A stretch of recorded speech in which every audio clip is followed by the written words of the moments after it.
हाय cancer, कैसे हैं आप सब लोग। चलिए कैंसर देखते हैं क्या हो रहा है आपकी लव लाइफ में। जनरल रीडिंग होगी, सबसे रेजोनेट नहीं होने वाली। अगर नहीं होती जबरदस्ती अपने सिचुएशन में ना फिट करें। पर्सनल रीडिंग के लिए ईमेल कर सकते हैं on tarotwithmimo@gmail.com। Keep in mind रोज कभी भी रिवर्स हो सकते हैं। ये आपकी एनर्जीज हो सकती है, आपके पर्सन की एनर्जीज हो सकती है, और अ मिक्स ऑफ बोथ। ओके, चलिए कैंसर देखते हैं। यू वर्सेस देम स्प्रेड, आपके और आपके पर्सन की एनर्जीज। आप कोई भी साइड पे हो सकते हैं। ओके, लेकिन मैं हमेशा बायस रहती हूँ, तो मैं मुझे हमेशा यही लगता है कि आपकी साइड मतलब विक्टिम वाली साइड होती है, बट जरूरी नहीं है कि आप हमेशा विक्टिम हो। ओके कैंसर,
सो कैंसर, मुझे ऐसा लग रहा है कि आप में से बहुत लोगों के लिए ना एक मेंटल क्लैरिटी मिली है आपको।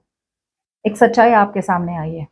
ओके, और ये ऐसी सच्चाई है जो यहाँ पे आप चाहे ना चाहे लेकिन लॉजिकली आपको बिलीव करना ही पड़ेगा। एक फैक्ट आपके सामने आया है। एक होता है कि जहाँ पे इंट्यूटिवली आपको कुछ समझ में आता है, एक होता है कि इमोशनली आपको समझ में आ रहा है। यहाँ पे एक सच्चाई आपके सामने आई है and on your mind is कि सच्चाई मेरे सामने आई है, लेकिन वो सच्चाई को मैं अपने पास रखूंगा या अपने सच्चाई को अपने पास रखूंगी। It's called quite power. जहाँ पे पूरे रूम में 10 लोग होते हैं, राइट। आपको अपनी सच्चाई पता है। आपको चॉइस है कि आप अपनी सच्चाई को जोर से सबके सामने बोले कि भाई ये मेरा ट्रूथ है, ये मेरी सच्चाई है। और एक चॉइस है कि जहाँ पे आपको अपनी सच्चाई पता है और आप अपनी सच्चाई को अपने पास रख रहे हैं। सो यहाँ पे एक सेंस ऑफ रियलाइजेशन है कि आपको समझ में आ रहा है कि सामने वाले ने आपके साथ कुछ गलत किया है, और आपको ये भी समझ में आ रहा है कि सामने वाला आपसे माफी मांगना चाहते हैं। लेकिन आप जैसे बोलते हैं ना, you are keeping it to yourself. Like ठीक है, मुझे कोई बताने की जरूरत नहीं कि यार मुझे पता है कि तुमने माफी मांगी है, या मुझे कुछ जाके बताने का अपनी ईगो को बूस्ट करने की जरूरत नहीं कि हाँ भाई मुझे पता है तुम्हें माफी मांगनी है, या तुम रिग्रेट कर रहे हो या कर रही हो। You are keeping it to yourself. Definitely यहाँ पे आपको फील तो हो रहा है, आप काफी खुश हैं। ओके, एक एनलाइटनमेंट है, एक खुशी है, एक इनर कॉन्फिडेंस आ रहा है आपके यहाँ। Okay, so you feel very confident, और आपको खुशी है कि यहाँ पे एक ऐसी सच्चाई बाहर आई है जो आपको बहुत ज्यादा खुश कर रही है। ओके, यहाँ पे it's a very strong sense of कि आपको लग रहा है एक विक्टिम मेंटालिटी को आप एंड कर रहे हैं। यहाँ पे definitely there is an energy out here जहाँ पे आपको लग रहा है यार सच्चाई तो मेरे सामने आ गई, लेकिन अभी भी मेरे साथ मेरे साथ जो हुआ है वो आप डाइजेस्ट कर नहीं पा रहे। आपको अभी भी बिट्रेड फील हो रहा है। भले सच्चाई जितनी भी हो कि हाँ भाई ये पर्सन पछता रहे हैं, ये पर्सन वापस आना चाहते हैं, ये पर्सन माफी मांगना चाहते हैं, ये पर्सन सेकंड चांस चाहते हैं, वो सब सेड एंड डन, वो एक साइड होता है। लेकिन आप उसके सामने एक और भी बड़ा सच है कि आपको लगा है कि आपके साथ धोखा हुआ है। अब ये सच है नहीं सच है ये आप जाने, बट यहाँ पे एक स्ट्रॉन्ग फीलिंग है कि मेरे साथ धोखा तो हुआ है ना। सच तो ये है कि धोखा किया मेरे साथ। इंटेंशंस की बात करें तो यहाँ पे आई फील अपॉर्चुनिटी है आपके पास कि आप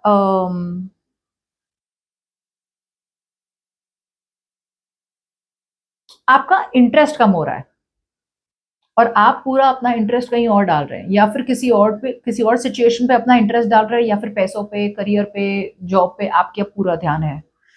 आप ज्यादा जैसे बोलते हैं ना, एक यस पता है ना, अब ये पर्सन आ रहे हैं ना, तो एक एक जो एक्साइटमेंट होती है ना, वो एक पैशन होता है ना, एक एंथुजियाज्म होता है, हाँ यस, अब हम दोनों के बीच में सब कुछ शुरू हो सकता है, अब हम दोनों के बीच में सब कुछ सही हो सकता है। वो नहीं आ रहा है आपके अंदर कैंसर, अभी भी आपके अंदर एक बोरिंग सा, अपने आप को बहुत ज्यादा काम में फंसा के रखना, बहुत ज्यादा लोड लेके रखना, ओके, उस किस्म की एनर्जी है आप में। अभी भी जैसे मैंने कहा, सिचुएशन है कि आप दे रहे हैं, लेकिन आई फील आप इस सिचुएशन में इन्वेस्ट नहीं करना चाहते, या करने से कतरा रहे हैं। एक्शंस की बात करें तो यहाँ पे मुझे ऐसा लग रहा है कि आपके पास चॉइस है कि आप इस पर्सन से कम्युनिकेट करें, या फिर आप इस पर्सन के साथ जाएं एक नई शुरुआत करने के लिए, but you are missing that opportunity out here. Cancer, आप मिस कर रहे हैं वो अपॉर्चुनिटी, बिकॉज आपका ध्यान है अपने काम, करियर, गोल्स पे। इनसिक्योरिटी है, आपको लग रहा है पैसों को, अपने गोल्स को, करियर को आपका ज्यादा अटेंशन की जरूरत है, ओके। सो वहां पे ज्यादा एक्साइटमेंट नहीं हो रही है। अगर बात करेंगे भी इस पर्सन से, तो आप इस पर्सन से सीरियसली बात नहीं कर रहे cancer, you are taking it very light hearted, okay, because जैसे मैंने कहा था, सब कुछ सही है, ये पर्सन सब कुछ चाहते हैं, गलती इनकी है, मान ली इस पर्सन ने, जो भी है रियलाइजेशन है, लेकिन आपके अंदर इवेंचुअली वो एक दिल में एक वो हर्ट है कि मेरे साथ धोखा हुआ है, राइट। सो कभी कभी ऐसा होता है कि भाई धोखा हुआ है, राइट, तो अब दुनिया की कोई भी ताकत, दुनिया की कोई भी अपॉलॉजीज काम नहीं करती है, बिकॉज धोखा धोखा होता है। यस, धोखे से निकलना एक ऑप्शन है हमारे पास कि भाई हाँ, धोखा दिया है मुझे इतनी बुरी तरह से, ओके, मैं मूव ऑन करने की कोशिश करती। बहुत लोग ऐसे बोलते हैं मूव ऑन करना आसान नहीं होता, मूव ऑन करना आसान नहीं होता, लेकिन मूव ऑन करना तो पड़ेगा, राइट। अब अगले 50 साल तो वही नहीं रह सकते, मेरे साथ धोखा हो, मेरे साथ धोखा हो, मेरे साथ धोखा हुआ, राइट। कभी तो कभी, कभी ना कभी आपके पॉइंट में, आपके लाइफ में एक पॉइंट आएगा जब आपको मूव ऑन करना ही पड़ेगा, या तो कोई बेटर पर्सन आएगा आपके लाइफ में, तब तो आप मूव ऑन कर लेंगे। तो ऐसा क्यों कि कोई पर्सन का वेट करे फिर हम मूव ऑन करें, फिर आप डिपेंडेंट हो जाएंगे उस पर्सन पे। इससे अच्छा आप खुद की स्ट्रेंथ ले ले और आगे बढ़ने की कोशिश करें, राइट, जो मुझे लग रहा है फिलहाल हो नहीं रहा है। और आप इस पर्सन से अगर बात भी करें तो भी वो धोखे वाली एनर्जी पकड़ के रख रहे हैं अपने आप, वो एक हर्ट वाली एनर्जी पकड़ के रख रहे हैं और इस पर्सन से कम्युनिकेट कर रहे हैं। आपके पर्सन की बात करें तो इनके इनके पॉइंट में अभी भी ये कंफर्ट जोन में है। अब या तो ये कोई थर्ड पार्टी के साथ है, जो थर्ड पार्टी है जबरदस्ती इनके साथ रह रहे हैं, ओके, ये थर्ड पार्टी के साथ जबरदस्ती है। मदर हो गए, फादर हो गए, फैमिली हो गई, कमिटमेंट हो गई, स्पाउस हो गया, वाइफ, हस्बैंड, जो भी है, ये जबरदस्ती कोई थर्ड पार्टी के साथ है, जो थर्ड पार्टी के साथ ये रहना नहीं चाहते। लेकिन थर्ड पार्टी इनका कंफर्ट जोन है। डर लग रहा है इन्हें रिस्क लेने से, डर लग रहा है आपको कहने के, सच्चाई कहने से कि भाई ठीक है, मैं थर्ड पार्टी को वंस एंड फॉर ऑल मना कर दूं और आगे तो बढ़ जाऊं कैंसर के पास, लेकिन कैंसर ने मुझे कल हर्ट कर दिया तो, बिकॉज कैंसर ने कभी रिवेंज लिया तो, कैंसर ने कभी स्ट्रेटेजी करके मुझे हर्ट करने की कोशिश की तो, ट्रस्ट इश्यूज बहुत है यहाँ पे। So it's better to be with someone that they don't care about, rather than पूरी तरह से रिस्क लेके आपकी तरफ आए। यस, फीलिंग्स में डेफिनेटली ये पर्सन अपोलोजाइज करना चाहते हैं, आपके पास आना चाहते हैं विद रोमांटिक ऑफर, या फिर कुछ प्यार के साथ आना चाहते हैं, मगर मगर मुझे लग रहा है कि या फीलिंग्स में भी एक्शन तो लेना चाहते हैं आपकी तरफ, मगर इंटेंशन अभी भी है कि सच्चाई मैं जानता हूँ या सच्चाई मैं जानती हूँ, मैं लॉन्ग टर्म स्टेबिलिटी चाहता हूँ या चाहती हूँ कैंसर के साथ, लेकिन ये सच्चाई मुझे बोलने की जरूरत नहीं है। Exactly, you both are doing the same thing. आपको सच्चाई पता है, इन्हें रिग्रेट हुआ है और ये वापस आना चाहते हैं। इन्हें सच्चाई पता है कि इन्हें रिग्रेट हो रहा है, ये आपके पास वापस आना चाहते हैं, लेकिन डर की वजह से नहीं आ रहे। सो ये आप भी अपनी सच्चाई छुपा रहे हैं, ये भी अपनी सच्चाई छुपा रहे हैं। ये डेफिनेटली आपके साथ एक लॉन्ग टर्म स्टेबल कनेक्शन चाहते हैं, सिक्योरिटी चाहते हैं, लॉन्ग टर्म बिल्ड करना चाहते हैं, लेकिन उन्हें लग रहा है कि सच बोल नहीं पा रहे हैं। सो एक्शन ऑफ कोर्स कुछ नहीं कर रहे हैं, ये बस वेट कर रहे हैं यहाँ पे। They are not comfort zone, हो सकता है कंफर्ट जोन में है, लेकिन अभी भी एक ऐसी सिचुएशन में है, या ऐसे पर्सन के साथ है, या ऐसे कनेक्शन में है, ऐसे प्लेस में है जहाँ पे वो खुश नहीं है, लेकिन उन्हें वो सब करना पड़ रहा है जो उन्हें करना नहीं है। लेकिन कंफर्ट जोन तो कंफर्ट जोन होता है। सो यहाँ पे अपॉर्चुनिटी है कि ये पर्सन पास्ट को भूले और आगे बढ़े, या फिर आपके पास अपॉर्चुनिटी है कि आपका पास्ट को भूले, इस पर्सन को माफ करे, अपने आप को माफ करे और आगे बढ़े, लेकिन यहाँ पे कुछ नहीं हो रहा है। ना ये आपकी तरफ सही तरह से आगे बढ़ पा रहे हैं, ना आप उनकी तरफ सही तरह से आगे बढ़ पा रहे हैं।